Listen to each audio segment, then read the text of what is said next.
आदरणीय समस्त श्रोता बंधु, देखते हैं राठौर कैसेट में भगवान श्री राम के बारे में कि भगवान श्री राम का अवतार कब हुआ और कैसे हुआ। वाल्मीकि रामायण, रामचरितमानस और जगदीश रामायण के अनुसार देख रहे हैं कि भगवान श्री राम का अवतार कब हुआ और कैसे हुआ। राठौर कैसेट में आइए गौर करते हैं। एक बार ऐसा हुआ कि भगवान शंकर और गिरिजा बैठे हुए थे कैलाश पर्वत पर। तो गिरिजा ने भगवान शंकर से एक बात कही है, प्रभु आज हमें भगवान श्री राम के बारे में समझाइए कि इनका अवतार कैसे हुआ। तो भगवान शंकर कहने लगे हैं, गिरिजा ये तुमने बहुत अच्छा प्रश्न किया है, बहुत अच्छा हुआ। ऐसा कि उस तपोभूमि में एक दिवस और बट के नीचे बैठे हरि थे।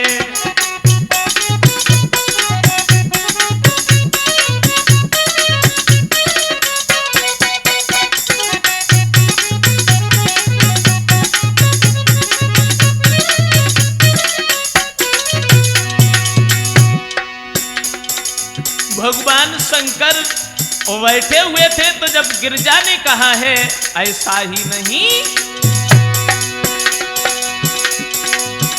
उस तपोभूमि में एक दिवस बट के नीचे बैठे हरि थे। सच्चिदानंद के चिंतन में एकाग्र चित भूतेश्वर थे।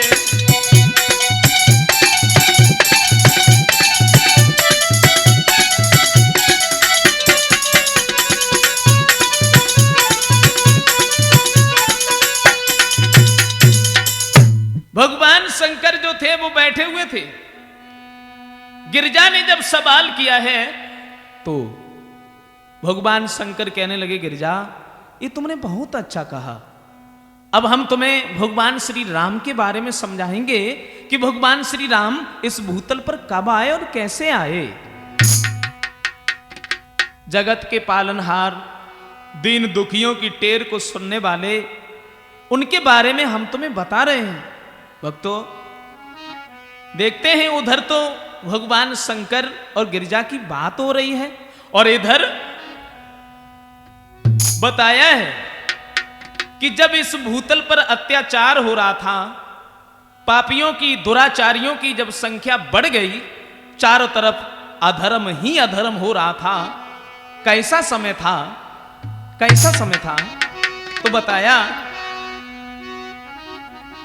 गोस्वामी तुलसीदास ने बताया कि बाड़े खला बहो और चोर जुआरी।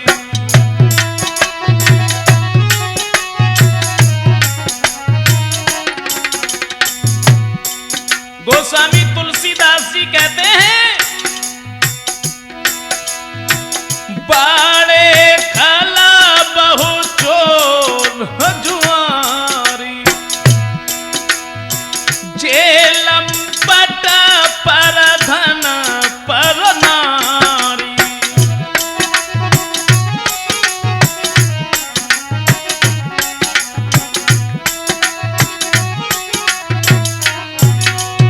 और बाबा तुलसीदास जी लिख रहे हैं कि जब अत्याचारी बढ़ गए, चारों तरफ अधर्म ही अधर्म होने लगा, लिखा उन्होंने,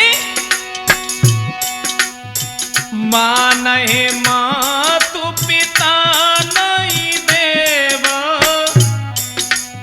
साधु न सन करबावै सेवा।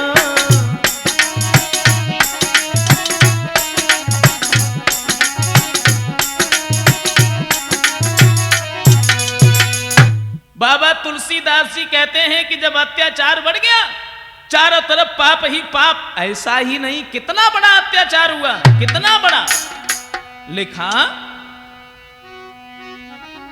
कि जिस समय पाठशालाओं में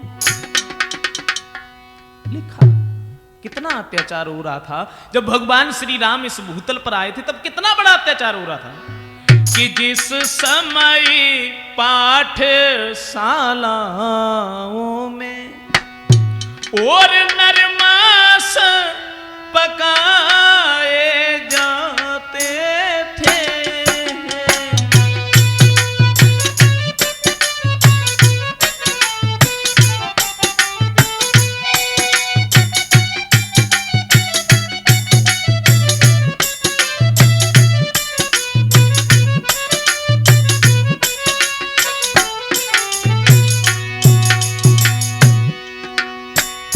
कितना बड़ा अत्याचार।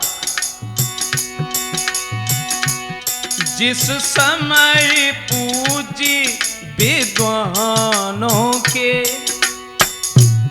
जिस समय पूजी विद्वानों के और मस्तक ठुकराए जाते थे।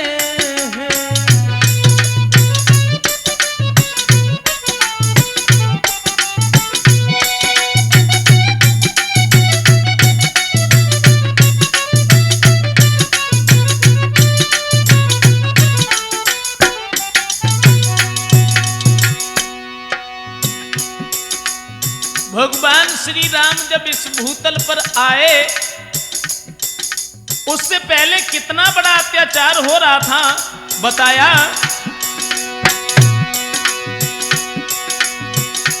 जिस समय सनातन धर्म ग्रंथ, जिस समय सनातन धर्म ग्रंथ और ईंधन के बदले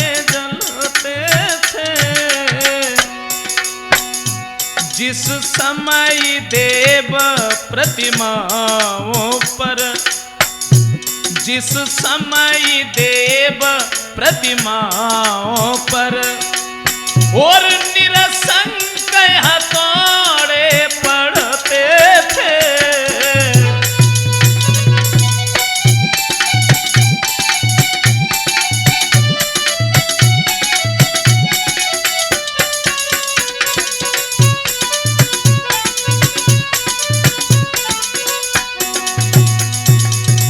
कितना बड़ा अत्याचार हो रहा था, कितना बड़ा अत्याचार भक्तों।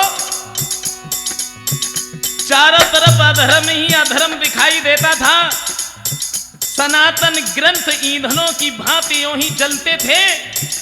पाठशालाओं में पढ़ाई नहीं बल्कि नर के मांस पकाए जाते थे। विद्वानों की पूजा नहीं, विद्वानों का सम्मान नहीं, बल्कि उनके मस्तक फोड़े जाते थे। ऐसा ही नहीं, जिस समय सनातन धर्म ग्रंथ, सनातन धर्म ग्रंथ जो ईंधनों की भांति जल रहे थे, वो छोड़ो, वो छोड़ो।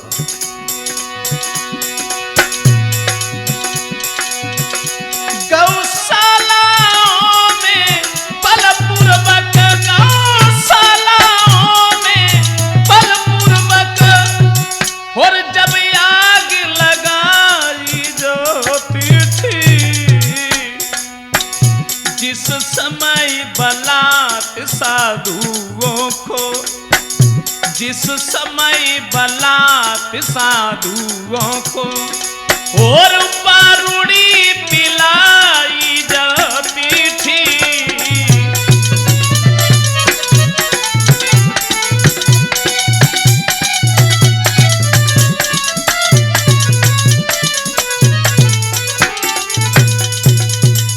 कितना बड़ा अत्याचार हो रहा था, कितना बड़ा अत्याचार। महात्माओं को जबरदस्ती पकड़ करके शराब पिलाई जाती थी, जबरदस्ती पकड़ करके। और जब अत्याचार हो रहा था, ये पृथ्वी मां अत्याचारों से दबने लगी। उस पर ये दुख देखे नहीं गए तो गाय का भेष बना करके ब्रह्मा जी के सामने पहुंची। और ब्रह्मा जी जो थे और सारे देवता तुरंत ही वहां से आगे बढ़े हैं सब मिलकर के। ऐसा ही नहीं भक्तों, ऐसा ही नहीं, वही समय था मच गया जग में हाहाकार, और ब्रह्मा जी की सभा में होने लगा विचार।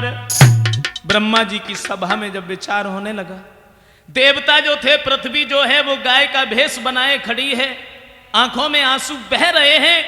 देवता कहने लगे क्या करें, अब तो बहुत बड़ा अत्याचार हो रहा है, ये पीड़ा हमसे देखी नहीं जाती है, बहुत बड़ा अत्याचार, अब हम क्या करें। सब देवता मिलकर के कहने लगे हम और तुम क्या कर सकते हैं, हम और आप क्या कर सकते हैं। लेकिन ब्रह्मा जी बोले कि हरि ही हरि सकते हैं पीड़ा, अपने साधन अब बेही है।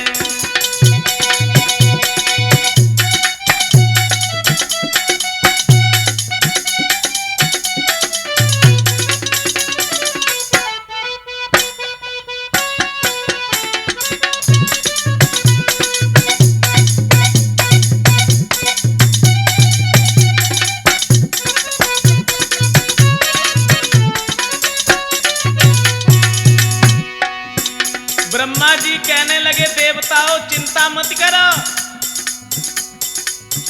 अरे तुम सब हमारे साथ में चलो। और बोले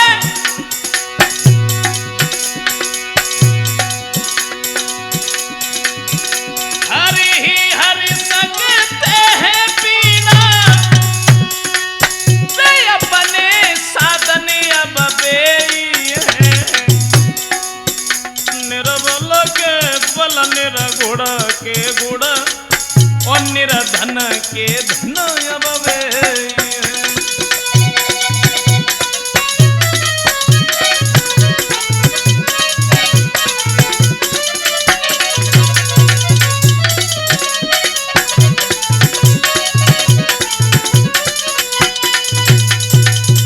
ब्रह्मा जी ने जवाब दिया चिंता मत करो, अरे चिंता मत करो, हम उनके पास में चल रहे हैं जो दीन दुखियों की सुनने वाले हैं।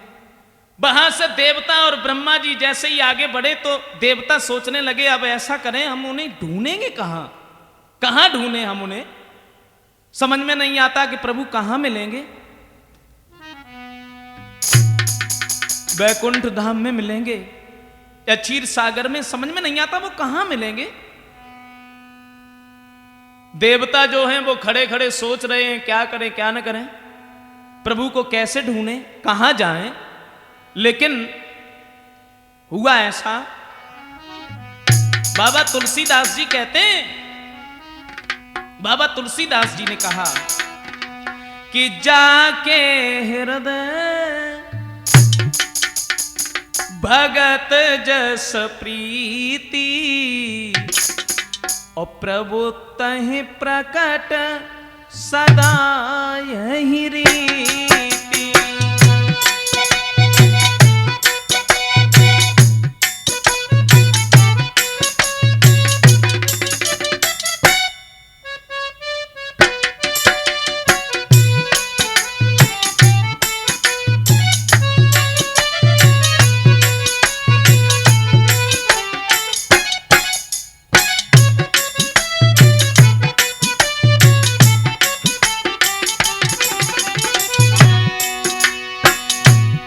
देवता तो ये सोच रहे हैं कि हम प्रभु को कहां ढूंढें, लेकिन बाबा तुलसीदास जी कहते हैं, कहा उन्होंने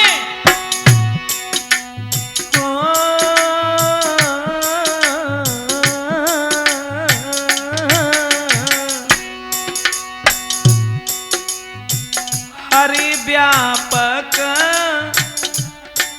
सर्वत्र समान, हरि व्यापक सर्वत्र समान, प्रेम ते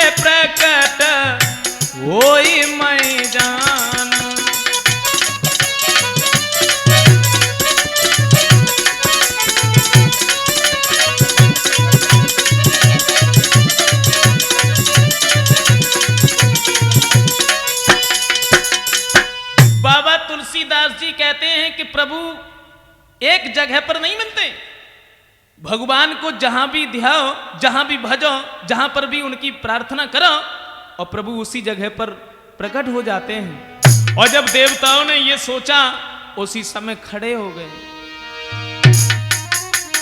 जितने भी देवता थे खड़े हो गए और भगवान प्रार्थना करने लगे हैं। ऐसा ही नहीं, हाथ जोड़ करके प्रभु से बोले, क्या बोले? हरे तेरा सुनोई तकारी और मो पे भीर पड़ी यति भरी, तेरा सुनोई तकारी मो पे भीर पड़ी यति भारी, तेरा सुनोई तकारी मो पे भीर पड़ी यति भारी। देवता विनती करते हुए बोले हैं कि प्रभु आप हमारी आवाज को सुनिए, हम आपको बुला रहे हैं। बोले हैं, क्या बोले हैं?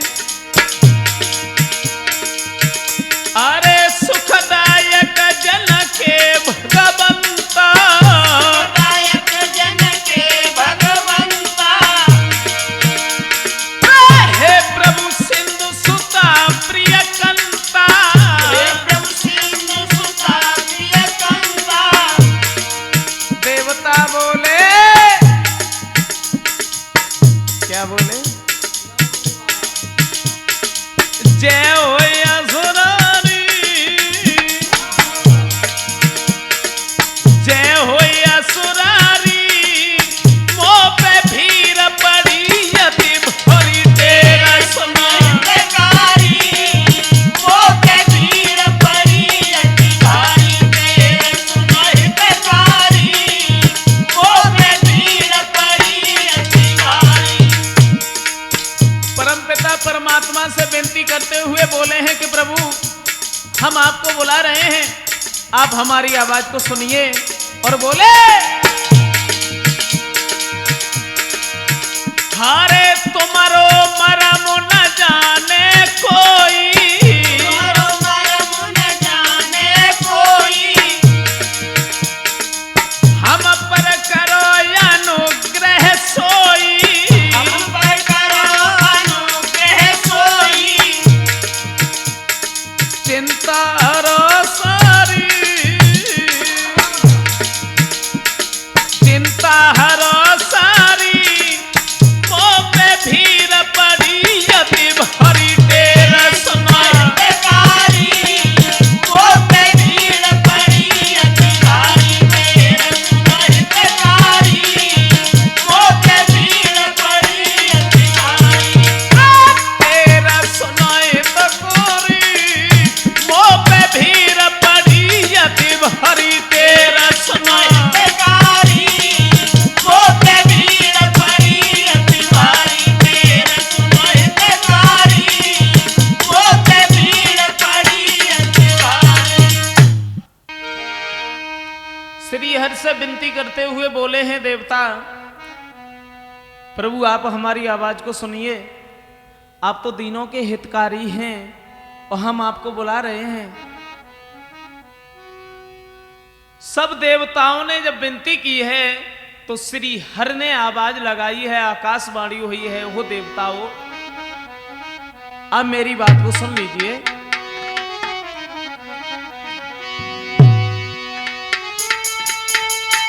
हारे भक्तों सब निश्चिंत रहो, अब तुम्हें न कोई भय होगा, ये धरती होगी रंग भूमि धरणी, धरी का अभिनय होगा।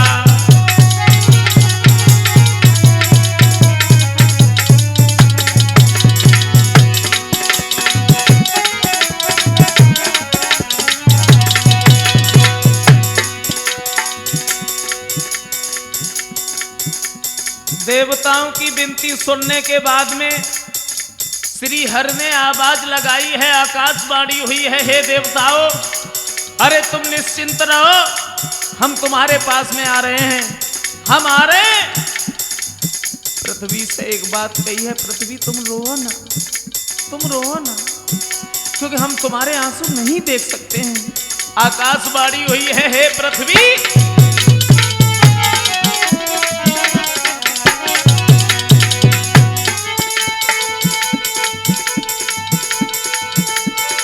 अरे पृथ्वी मेरी प्यारी पृथ्वी, मैं तेरा ताप मिटाता हूँ। दशरथ के यहाँ राम बन के अति शीघ्र अवध में आता हूँ।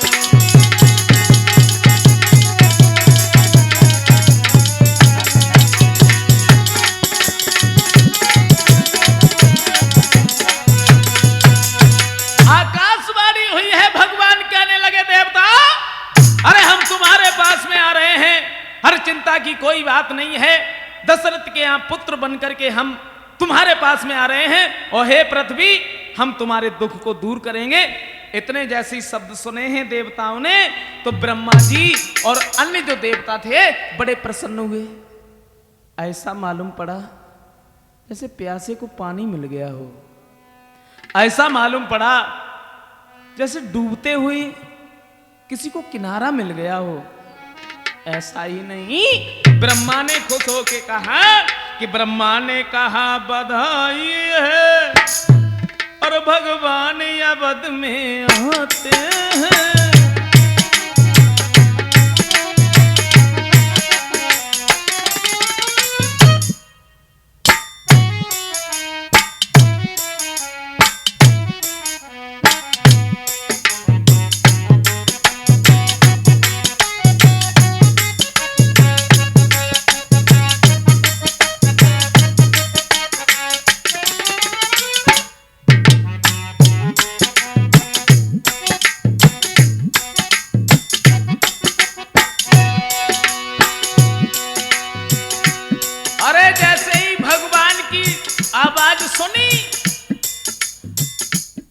देवताओं की हृदय में कितनी प्रसन्नता हुई, हम तुम्हें क्या बताएं। कितनी प्रसन्नता हुई, ब्रह्मा जी बोले,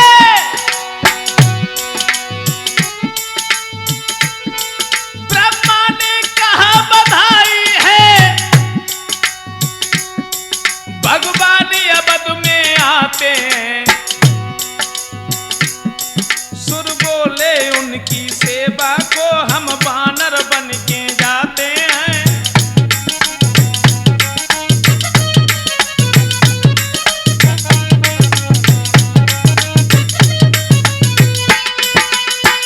ब्रह्मा जी कहने लगे बधाई हो, जो भगवान इस अवध में आ रहे हैं हमारे तुम्हारे दुख को दूर करने के लिए। देवता कहने लगे कोई बात नहीं है, हम बानर बनकर के पृथ्वी पर जा रहे हैं भगवान की सेवा करने के लिए। अब हुआ ऐसा, देवता जो थे वो चले जाते हैं वहां से। अब इस जगह पर गोस्वामी तुलसीदास जी कहते हैं कि महाराज दशरथ जो थे, अज के पुत्र महाराज दशरथ, जिनके घर में 3 स्त्रियां थीं, 3 पत्नियां थीं, लेकिन जगदीश रामायण का यह प्रमाण है कि महाराज दशरथ के घर में 3 नहीं बल्कि 760 रानियां थीं। ये जगदीश रामायण का प्रमाण है। और 3 रानियों का दर्जा सबसे बड़ा था, इसलिए 3 रानियों को ही गिना जाता है। महाराज दशरथ के घर में कोई पुत्र नहीं था, बहुत कुछ था। दशरथ के राज्य में कैसा राज्य था, अपने प्रजा को पुत्र के समान समझने वाले।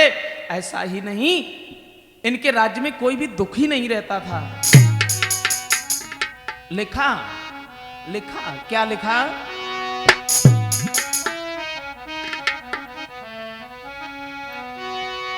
कि धन धान्य पूर्ण था जन समाज,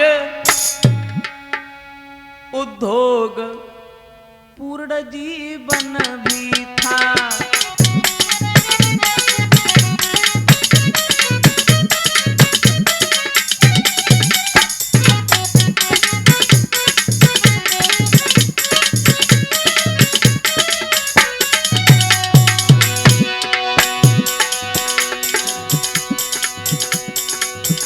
महाराज दशरथ जो अज के पुत्र थे और इनके घर में किसी भी बात की कोई कमी नहीं थी। इनके राज्य में शेर और बकरी एक ही घाट पर जो पानी पीते थे, हम आपको क्या बताएं।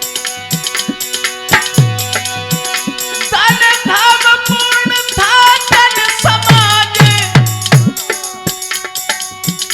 उद्योग पूर्ण जीवन भी था, और फागुन था रंग प्रमोद पूर्ण, तो भ्रष्ट पूर्ण सावन भी था।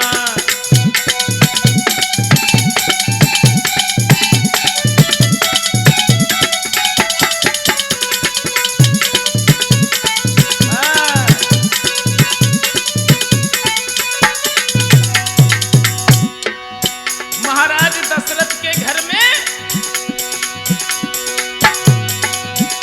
सब था, राजा के पुत्र न था,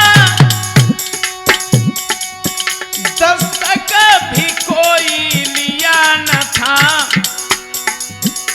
विधना ने बेटा दिया न था,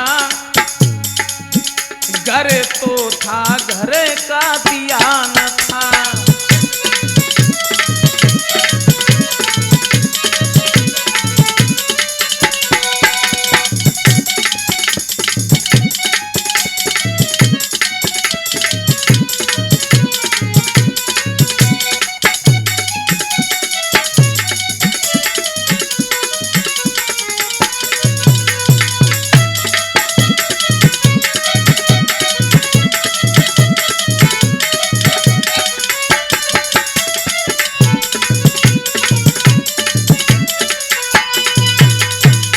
महाराज दशरथ के घर में जो 3 स्त्रियां थीं, कौशल्या, केकई और सुमित्रा जिनका नाम था, इनके घर में सब कुछ था, लेकिन परमपिता परमात्मा की कैसी लीला थी, इनके घर में कोई पुत्र नहीं था।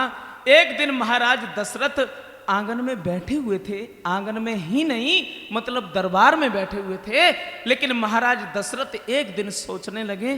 क्या सोचा उन्होंने? अपने दिल में सोचा। बाबा तुलसीदास जी कहते हैं, हर एक बार भूपति मन माही, और भैया गिलानी मोरे सुतना।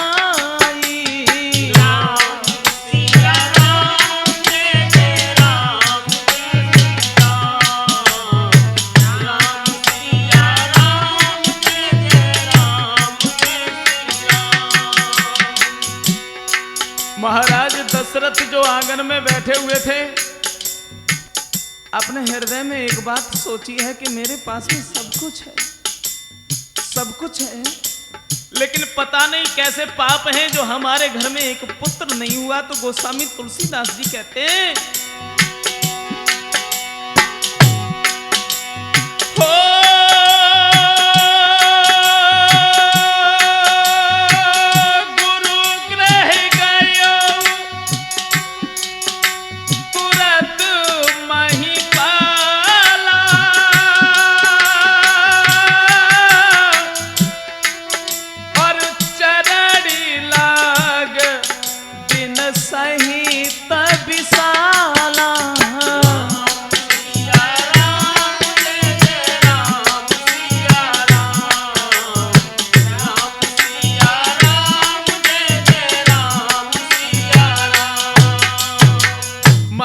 दशरथ ने अपने हृदय में केवल एक बात सोची है, मेरे पास में सब कुछ है लेकिन एक पुत्र नहीं है।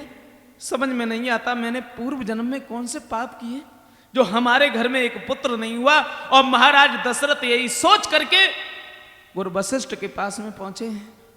जैसे ही वो गुरु वशिष्ठ के पास में पहुंचे हैं, उनके चरणों पर अपना सर रख दिया। ऐसा ही नहीं, गुरु वशिष्ठ के चरणों पर जब अपना सर रख दिया है, ऊपर उठाने का बिल्कुल ध्यान नहीं रहा। तो गुरु वशिष्ठ कहने लगे, दशरथ क्या बात है, आज तुम बड़े परेशान मालूम पड़ते हो, बात क्या है? आंखों में आंसू लेके महाराज दशरथ कहने लगे, महाराज हम तुम्हें क्या बताएं।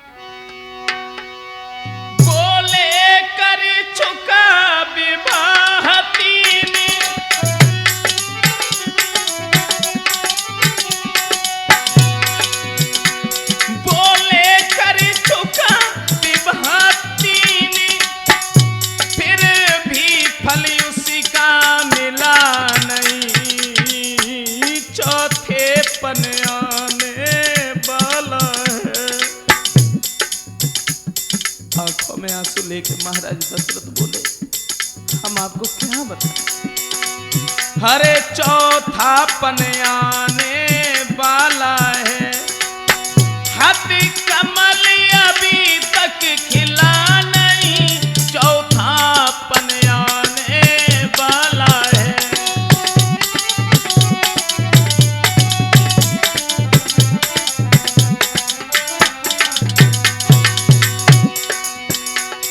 आंखों में आंसू लेके महाराज दशरथ बोले हम आपको क्या बताएं, समझ में नहीं आता है। गुरुदेव ऐसा तरुबर क्या तरुबर है,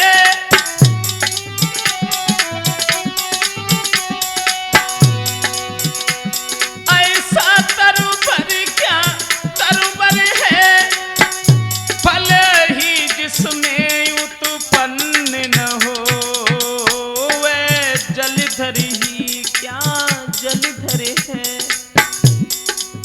गुरुदेव ओ है जलधर ही क्या जलधर है, जल ही से जो संपन्न न हो, वह जलधर ही क्या जलधर है।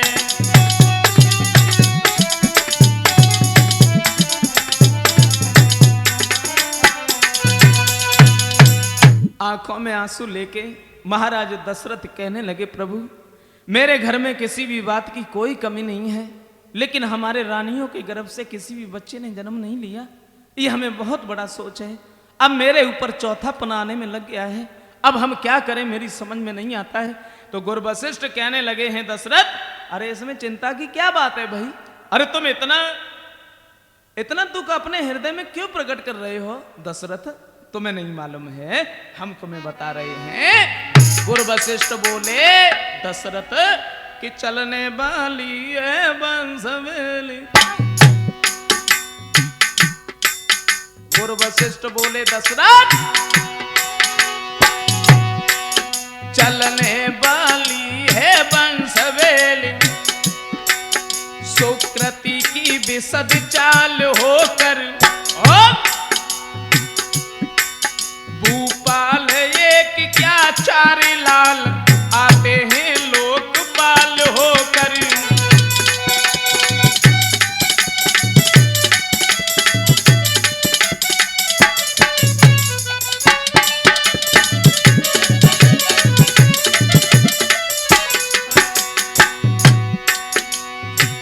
महाराज दशरथ के सामने गुरु वशिष्ठ बोले दशरथ तुम इतने परेशान क्यों, अरे तुम्हें नहीं मालूम, बोले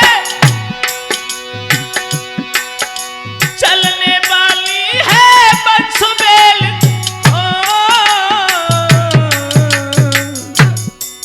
चलने वाली है बंसुबेल, सुकृति की विसल चाल होकर भूपाल एक क्या चार लाल आते हैं लोकपाल होकर।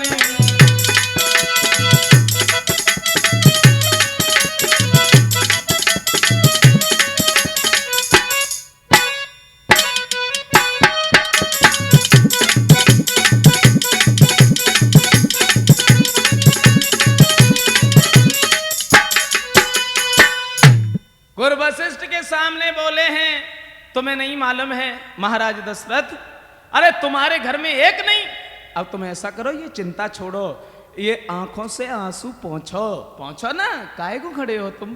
हम आपसे एक बात कह रहे हैं आप अपने घर पर जाइए और ऐसा करो तुम अपने घर पर पुत्रेष्ट यज्ञ रचवाओ, और जब तुम पुत्रेष्ट यज्ञ रचवाओगे आशा ही नहीं बल्कि पूर्ण विश्वास है कि तुम्हारे घर में पुत्र पैदा होंगे। महाराज दशरथ ने गुरु वशिष्ठ के जैसे ही इतने शब्द सुने हैं, एक बात कही महाराज हम आप यज्ञ करने के लिए किसे बुलाएं।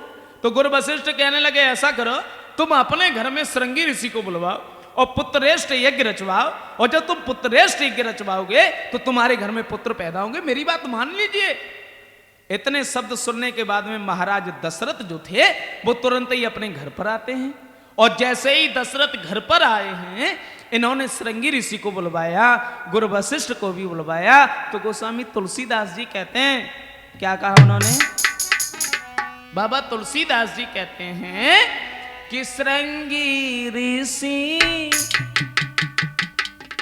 हरे वशिष्ठ बुलावा और पुत्र काम शोभा यज्ञ रचावा।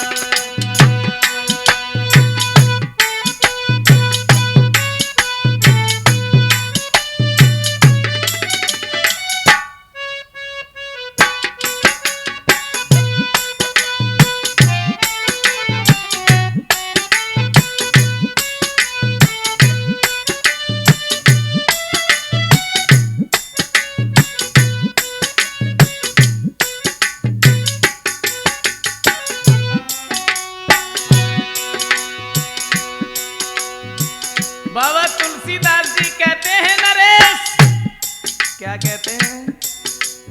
गुरु वशिष्ठ के कहने के अनुसार महाराज दशरथ जैसे ही घर पर पहुंचे कल्लल, और तुरंत ही उन्होंने श्रृंगी ऋषि को बुलवाया और लिखा, क्या लिखा?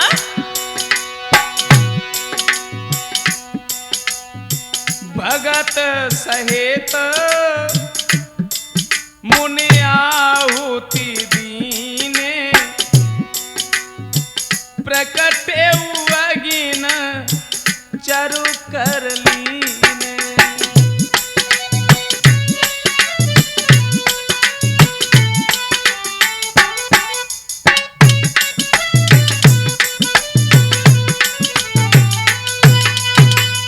महाराज दशरथ ने गुरु वशिष्ठ के कहने के अनुसार जब श्रृंगी ऋषि को बुलवाया है, आंगन में गुरु वशिष्ठ को बुलवाया है, जब पुत्रेष्ठ यज्ञ रचवाया है, तो उस यज्ञ से अग्नि देवता प्रकट होते जो खालियात नहीं थे, खालियात नहीं थे।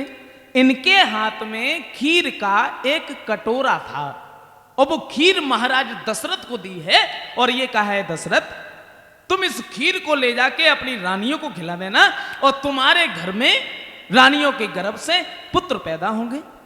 महाराज दशरथ ने वो खीर का कटोरा अपने हाथ में लिया और तुरंत ही महलों के अंदर पहुंचे। जैसे ही महाराज दशरथ महलों के अंदर पहुंचे हैं तो उन्होंने वो खीर का जो कटोरा था वो कौशल्या को दे दिया। ये कहा, रानी तुम इस खीर को खा लो और जब तुम इस खीर को खाओगी तो तुम्हारे गर्भ से पुत्र पैदा होंगे। कौशल्या ने वो खीर का कटोरा अपने हाथ में लिया, लेकिन बाबा तुलसीदास जी कहते हैं, क्या कहा उन्होंने?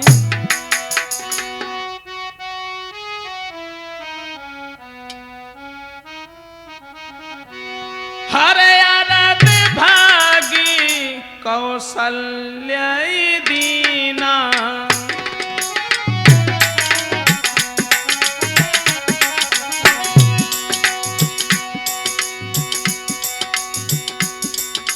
गोस्वामी तुलसीदास जी कहते हैं, हरे आनंद भागी कौशल्या दीना। और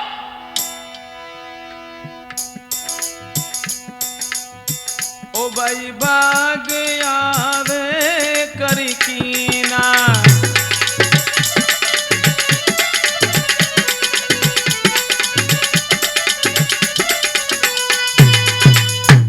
कौशल्या ने आधा भाग अपने पास में रख लिया, ये महाराज दशरथ ने आधा भाग दिया और आधे में से आधा हिस्सा जब किया है तो वो केकई को दे दिया। केकई ने अपने में से आधा हिस्सा निकाल करके सुमित्रा को दे दिया और उधर कौशल्या ने भी अपने में से आधा हिस्सा निकाल के सुमित्रा को दे दिया। तीनों रानियों ने जब आंगन में खीर खाई है तो तीनों रानियां गर्भ धारण करती हैं। धीरे धीरे धीरे धीरे जब समय व्यतीत हुआ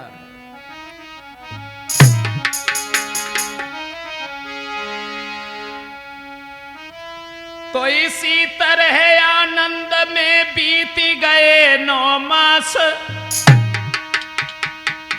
विश्व बंद अवतार का समय आ गया पास।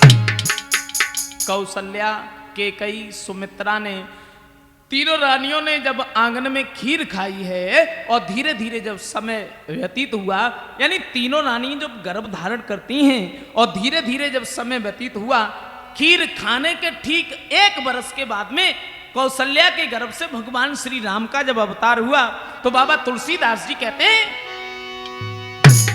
यानी भगवान श्री राम जब इस भूतल पर आए, भगवान श्री राम जब इस भूतल पर आए हैं तो उन्होंने लिखा, क्या लिखा कि नौमी तिथि मधुमास पुनीत,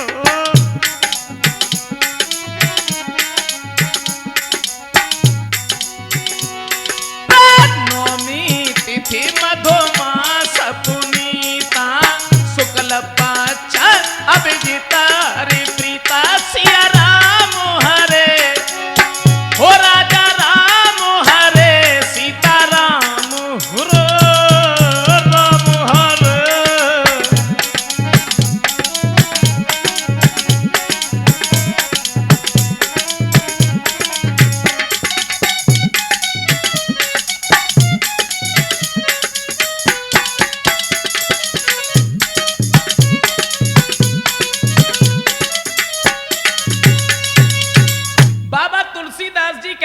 भगवान श्री राम जब इस उनका अवतार हुआ कि नौमी तिथि मधुमास पुनीता, यानी चैत्र के शुक्ल पक्ष की नौमी को दिन भगवान श्री राम इस भूतल पर आए।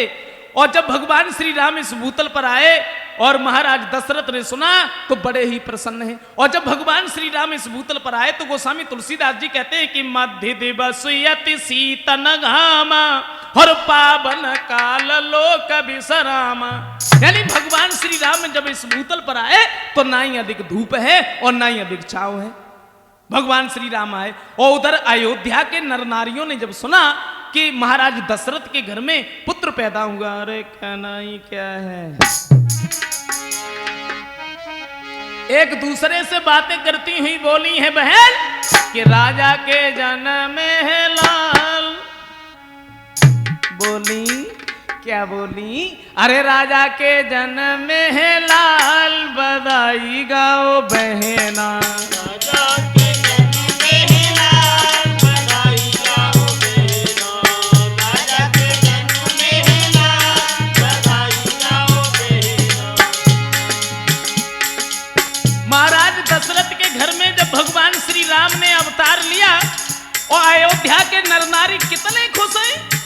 वो ये कह रहे हैं जब हम दशरथ के यहाँ जाएंगे पर मन माना जो हम चाहेंगे बस वही तो मिल जाएगा। एक दूसरी सखी दूसरे से बोली बहन,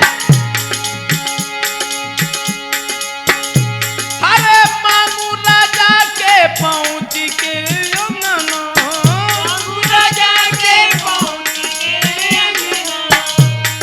बोली हीरा मोती के जड़े लाऊं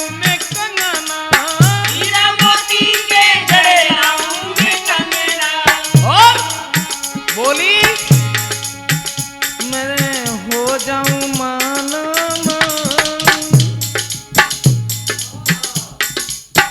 इतनी खुश है, अरे मैं हो जाऊं माना मान बधाई गाओ बहना, माला मान बधाई गाओ बहना, हो जाऊं माला मान बधाई गाओ बहना। दूसरी सखी से बोली बहन चलो ना,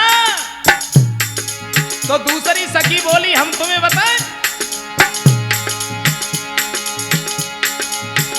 हारे दूजी सखी बोली मोय कंगना न लेने, दूसरी बोली मोय कंगना न लेने, एक दूजी चाहत करी है मैंने, एक दूजी चाहत करी है मैंने, क्या मैं हार लूं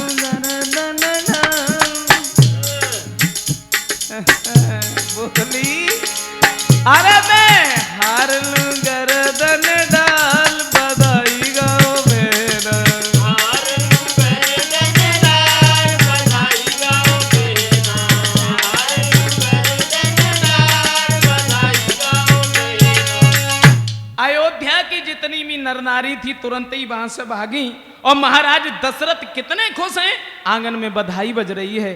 बधाई ही नहीं, महाराज दशरथ कितने खुश हैं और दशरथ ही नहीं, देवियां देवताओं ने जब देखा तो बड़े खुश हैं, भगवान श्री राम के दर्शन करने के लिए दौड़े।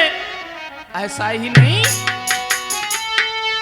हर सज सज कर सहित सकल सजनी और या पहुंची मंगल साधलिए और इंद्राणी उमा।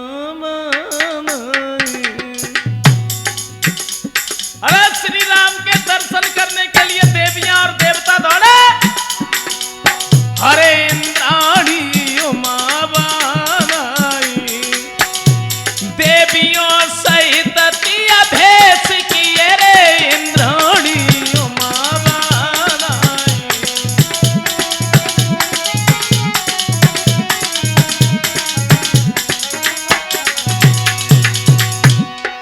जैसे ही भगवान श्री राम का अवतार हुआ और देवियां और देवता चले, कहां चले? भगवान श्री राम के दर्शन करने के लिए।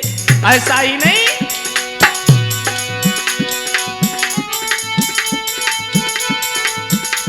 आनंद राग में झूम झूम हरे गुरुवर तालियां बजान लगे। और नरेश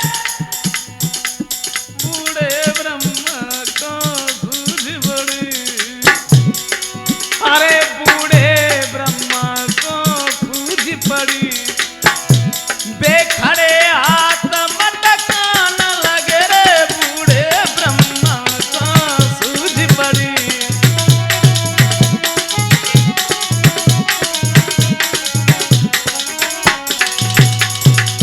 भगवान श्री राम का जब अवतार हुआ तो देवियां और देवता उनके दर्शन करने के लिए दौड़े।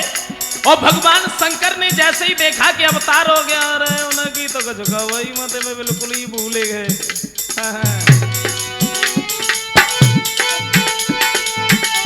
बोले बाबा सुधे भूल गए, पड़ गए नाच के फेरे में और मंजेश कुमार ये तो तिलक रो।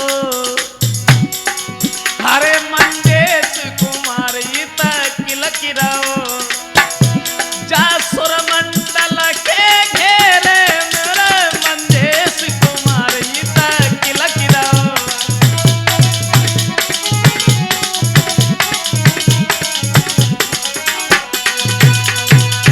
भगवान श्री राम के दर्शन करने के लिए देवियां और देवता जब चले और भगवान श्री राम के दर्शन कर रहे हैं, उधर महाराज दशरथ जो हैं वो दान कर रहे हैं। उनके घर में जो भी आता है, जो कुछ भी मांगता है, वो सब कुछ दे देते हैं कि सर्व सुदान दीन सबकाऊ। बाबा तुलसीदास जी कहते हैं कि सर्व सुदान दीन सबकाऊ और जेई पावा राखा नहीं ताऊ। इस चौपाई का सीधा अर्थ ये निकलता है कि महाराज दशरथ ने जिसको भी दान दिया और जिसे भी दान दिया, जिसने दान लिया उसने भी नहीं रखा। अब एक शंका की बात, महाराज दशरथ ने दान दिया, रखा क्यों नहीं अपने पास में? किसी ने क्यों नहीं रखा? तो हमें जगदीश रामायण में ये प्रमाण मिला। क्या प्रमाण मिला? कि सर्व सुदान दीन सबकाऊ और पावा सब राखा नहीं ताऊ। यानी महाराज दशरथ श्री राम को देख करके इतने विभोर हो गए कि सबकी झोली में श्री राम को ही डालते चले जाते, लेकिन पावा सब राखा नहीं ताऊ।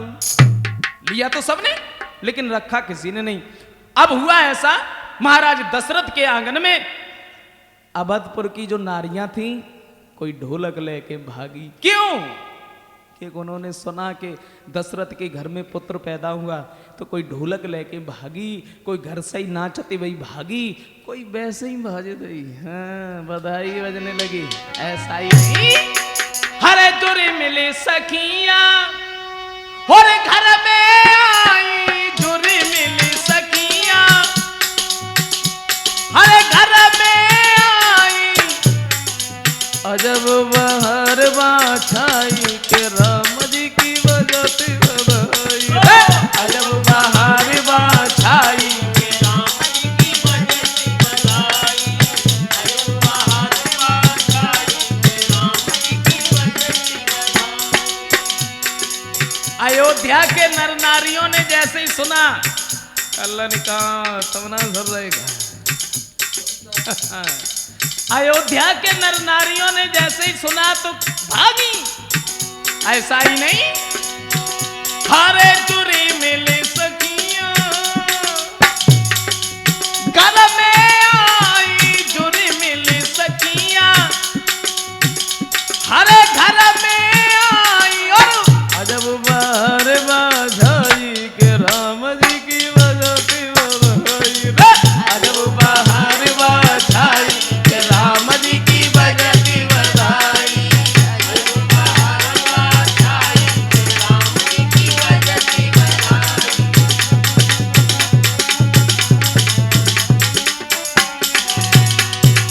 भगवान श्री राम की बधाई बज रही थी, ऐसा ही नहीं, हरे बाजी बधाई श्री रामचंद्र की, बाजी सब ही नारी, बाजी नाचे बाजी गाए, बाजी मगन बहु भारी, और बाजी ढोलक की बजावे, बाजी मधुर गीत को गावे, और बाजी सखी मुस्काई के राम जी की बजती बधाई, बाजी सखी मुस्काई के राम जी की बजती बधाई, बाजी सखी मुस्काई के राम जी की बजती बधाई, अरे बाजी सखी मुस्काई के राम जी की बजती बधाई, बाजी सखी मुस्काई के राम जी की बजती बधाई, बाजी सखी मुस्काई के राम जी की बजती बधाई। महाराज दशरथ के घर में जब बधाई बज रही है और कितना आनंद हो रहा है, महाराज दशरथ कितने बड़े प्रसन्न हैं। जो कोई इनके दरवाजे पर आता है, जो मांगता है, बस महाराज दशरथ उसे बही पकड़वा देते हैं, बही उसे दान दे देते हैं। और कौशल्या के गर्भ से ही नहीं, भगवान श्री राम का ही नहीं, बल्कि 3 रानियों से 4 पुत्र पैदा हुए एक एक दिन के बाद में, यानी 3 रानियों से 4 पुत्र पैदा हुए। और कितना बड़ा आनंद छा रहा था, कितना बड़ा आनंद छा रहा था महाराज दशरथ के घर में। महाराज दशरथ सोच रहे, कहां हम एक एक बच्चे को दुखी थे, आज हमारे घर में 4-4 बालक हैं। कितना बड़ा आनंद, अयोध्या के नरनारी कितने खुश हैं। गोस्वामी तुलसीदास जी कहते हैं, उन्होंने बताया कि भवन वेदी धुन अति मृदुबानी, और जन खग मुख रसमय अनुरानी। यानी भवन में वो वेद उच्चारण हो रहे थे, मंत्रों का उच्चारण हो रहा था। और कौतिक देख पतंग भुलाना, एक मास तेई जात न जाना। बाबा तुलसीदास जी ये कह रहे हैं कि जब वेदों मंत्रों का उच्चारण हो रहा था, तो सूर्य भगवान जो हैं वो 1 महीने तक यूं ही ठहरे रहे। सूर्य भगवान 1 महीने तक यूं ही ठहरे रहे, रात नहीं हुई बल्कि दिन ही बना रहा। लेकिन किसी ने यह नहीं जान पाया कि रात हुई या नहीं हुई। बाबा तुलसीदास जी कहते हैं, अब 4 पुत्रों के नाम रखवाए गए, गुरु वशिष्ठ को बुलाया गया। महाराज दशरथ ने उनके पहले चरण स्पर्श किए हैं। उसके बाद में एक बात कही है, गुरुदेव अब आप ऐसा करो, अब आप हमारे बच्चों के नाम रख दीजिए। तो गुरु वशिष्ठ कहने लगे हैं,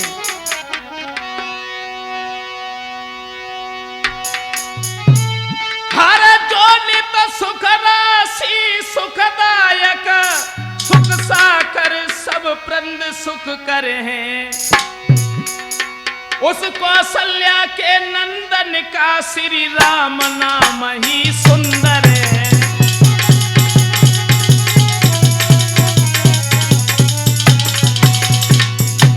गुरु वशिष्ठ कहने लगे कि कौशल्या के जो पुत्र हैं उनका नाम श्री राम है।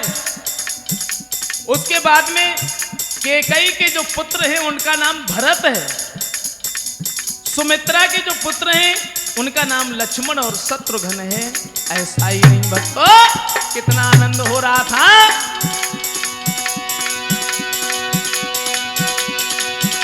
दो सुत है रानी सुमित्रा के, शत्रुघ्न द्वितीय कहलाएगा। शुभ लक्षण धाम प्रथम जो है वह लखन ही कहलाएगा।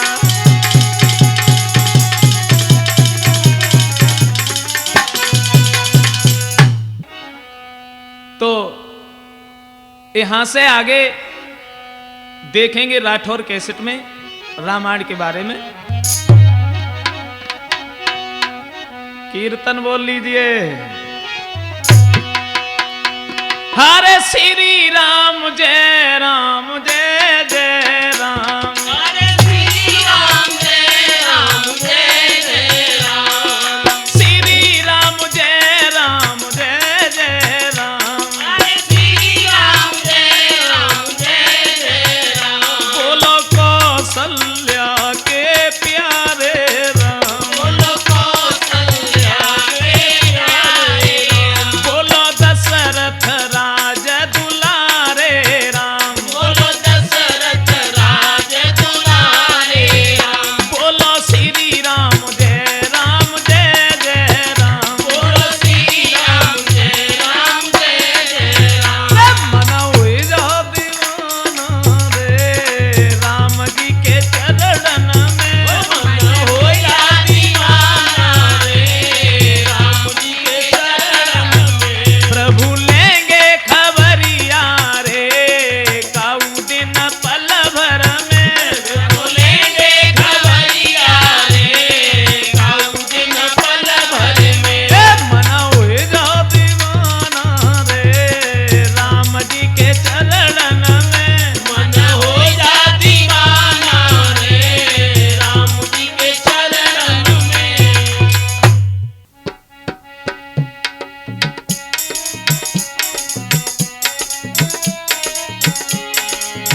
हाँ दोस्तों, भगवान श्री राम तो उधर अवधपुर में रह रहे हैं। इधर देखते हैं आगे यहाँ से राठौर कैसेट कंपनी की तरफ से इसके निर्माता हैं श्रीमान राम शरण पत्रकार जी।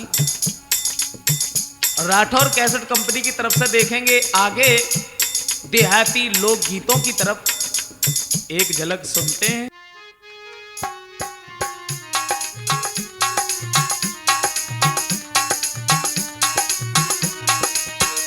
मोको बिल्कुल ले लई मोल हो मोल पहुँचाए देओ सैया माए के। मोको बिल्कुल ले लई मोल हो मोल पहुँचाए देओ सैया माए के। हम बताएं बताओ माई के। और का नहीं अरे अरे नहीं भेजी गो। देव है गोरी रस